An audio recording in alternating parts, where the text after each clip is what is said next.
দীপ্ত শপথ আব্দুল আল খায়ের।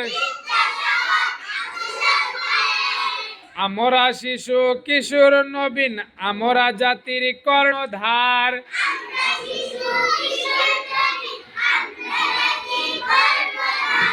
আল কোরআনের সমাজ গড়ে খুলব সুখের স্বর্ণধার।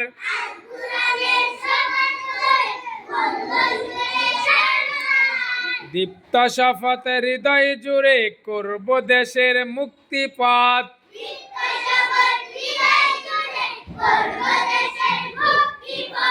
মিথ্যের রাজ প্রসাদ ভেঙে কায়েম করব খেলাফত।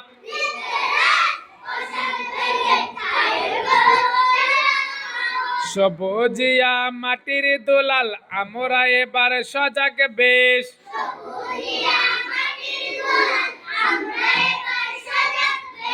ভয় কি বন্ধু, তুমিও এসো, গর্ব সোনার বাংলাদেশ।